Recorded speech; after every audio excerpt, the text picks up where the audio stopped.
अस्सलाम वालेकुम। आज ये प्रेस ब्रीफिंग कुछ मेजर इश्यूज पे है।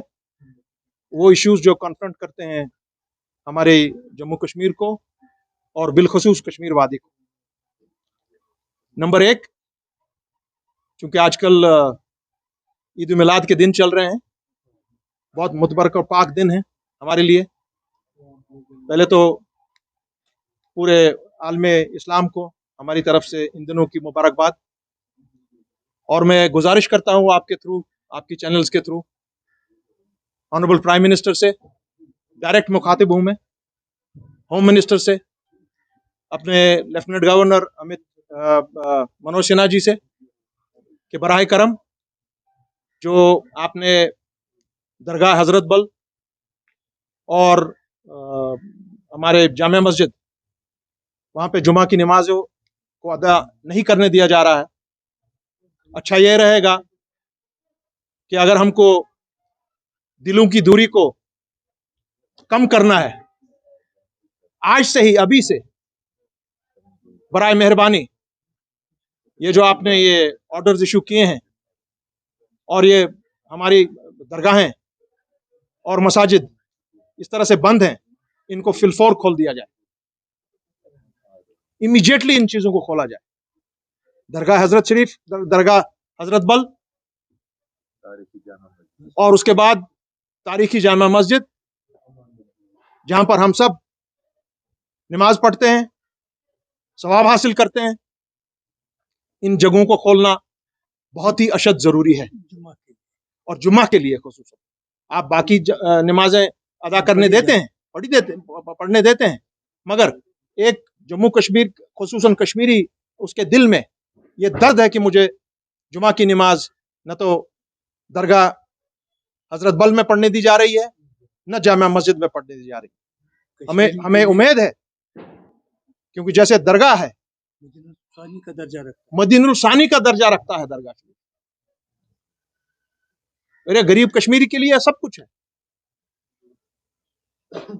इसलिए मेहरबानी करके आप इस फैसले को वापस लें और इन दरगाहों को खोल दिया जाए। एक दूसरी बात, आजकल चूंकि हमारे अजीजम बिंद्रू साहब का कत्ल हुआ, उसके बाद हमारी बहन, सरदार बहन, उसका कत्ल हुआ, उसके साथ दो और कश्मीरी पंडित बरादरों का कत्ल हुआ, मगर उसके साथ साथ 21 कश्मीरी हमारे मुसलमानों का भी कत्ल हुआ।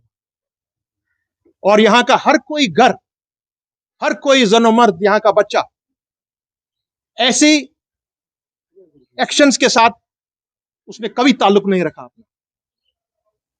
हम सब बात करते हैं माइनॉरिटीज के कत्ल के बारे में, मगर हमारी मेजॉरिटी कम्युनिटीज हैं बाहर, उनको यहाँ पर जो मुस्लिम्स का कत्लेआम हो रहा है, उन पर भी बात करनी चाहिए।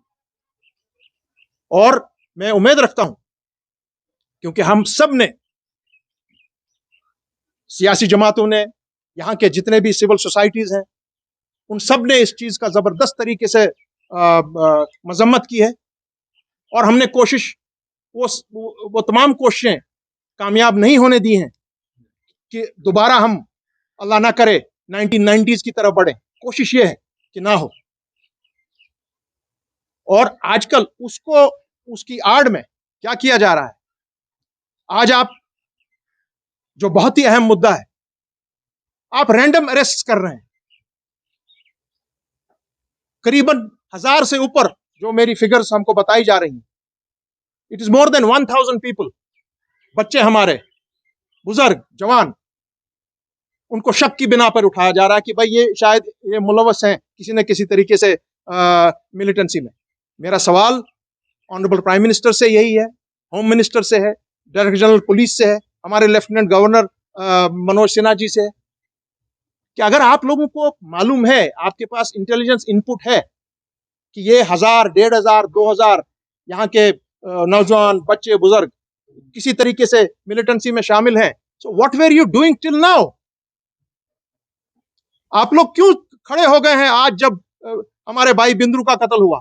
हमारी सरदार बहन का कत्ल हुआ, हमारे 21 मुसलमान बच्चे, हमारे यहाँ के बड़ों का कत्ल हुआ, पुलिस के ऑफिसरान का कत्ल हुआ। आप आज क्यों खड़े हो गए? अभी तक कहां थे आप? यह चीज सही नहीं है। देखिए, कश्मीर के नागरिक को कोई दुश्मनी नहीं है हिंदुस्तान के साथ, कोई प्रॉब्लम नहीं है वहां के लोगों के साथ। अगर कश्मीर के नागरिक को कोई प्रॉब्लम है या रही है, वो रही है मरकजी सरकारों के साथ, उनकी पॉलिसीज के साथ, not with the people of this country.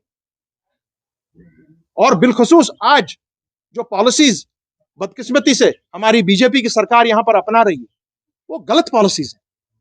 जोर जबरदस्ती, टफ एक्शंस, मारदाड़, लोगों को गाड़ियों में से उतारना, एट रैंडम फ्रिस्किंग। ठीक है, सिक्योरिटी एस्टैब्लिशमेंट के लिए यह सब करना जरूरी है, मगर there has to be a limit. आपको एक लिमिट रखना पड़ेगा। इससे क्या होता है? इससे आप पूरी एलिनेशन कर रहे हैं एक कश्मीरी की with the governments of India, not with the people of India. ये प्लीज नोट किया जाए, इस चीज को रोकना है। तीसरी बात, एम्प्लॉइज के लिए, उनको 28 साल का और 48 इयर्स का जो आपने ये बनाया है रेशो, कि आपको डेडवुड करार दिया जा सकता है। कोई भी डीसी, कोई भी एसपी, कोई भी एसडीएम, कोई भी तहसीलदार, एक आदमी को जो 48 इयर्स में वो अपने अब रिटायरमेंट के बारे में सोचने लगता है, उसको आप कहते हो कि आप डेडवुड हो गए। अरे भाई, जो आप लोग एम्प्लॉइज को डेडवुड इशू सर्टिफिकेट कर रहे हैं, क्या मैं आपको यह कह सकता हूं कि हमारे सामने में तो जो आप ये डेडवुड सर्टिफिकेट इशू करने वाले लोग हैं, maximum of you are yourselves deadwood. आप किस तरह कर रहे हैं ये? और इससे क्या होता है? इससे डिप्रेशन आया है आज हमारे निजाम में। इससे क्या होता है? आज यही एम्प्लॉय वो काम नहीं कर पा रहा है। इससे क्या होता है? आज आपने इससे करप्शन के दरवाजे खोल दिए और ये बंदा अपना कोई भी काम नहीं कर सकता।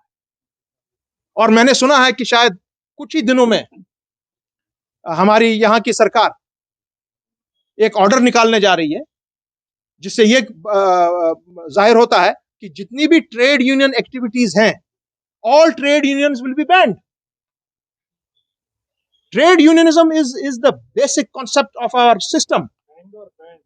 Band, they will be banned. आप ट्रेड यूनियन नहीं कर सकते, चला सकते हैं यहां पर।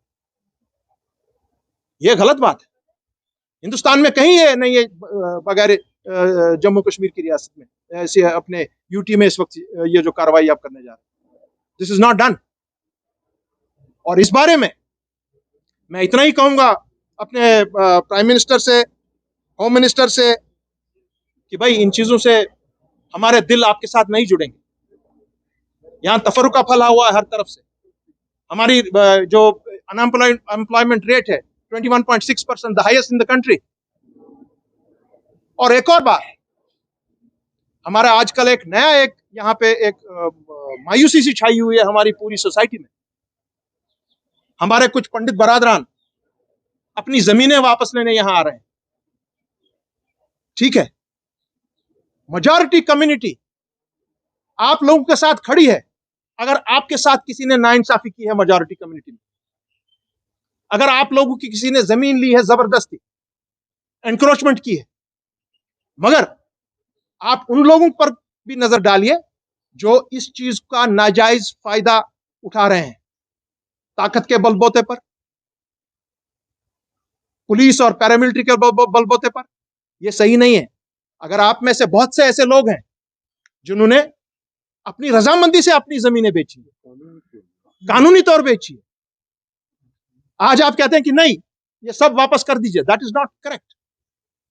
सो आप में कुछ लोग हैं, there are some black sheep in your community, जिस तरह हमारी कम्युनिटी में ब्लैक शीप हो सकते हैं। अगर किसी ने गलत किया है, मेजॉरिटी कम्युनिटी खड़ी होगी आपके साथ। मगर अगर आप गलत कर रहे हैं मेजॉरिटी कम्युनिटी के साथ, तो आपको वो देख लेना चाहिए कि ऐसा ना हो। ये बहुत ही इंपॉर्टेंट इश्यूज है जो आज यहाँ सोसाइटी हमारी कन्फ्रंट कर रही है।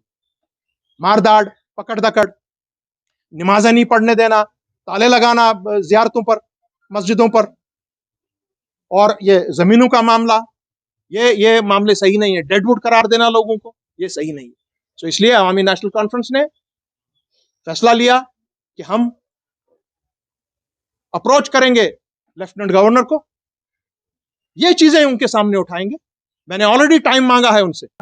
हमको कलेक्टिवली ये मामला सेंट्रल गवर्नमेंट और यहां की स्टेट के साथ उठाने पड़ेंगे, सो दैट इन चीजों की तलाफी हो।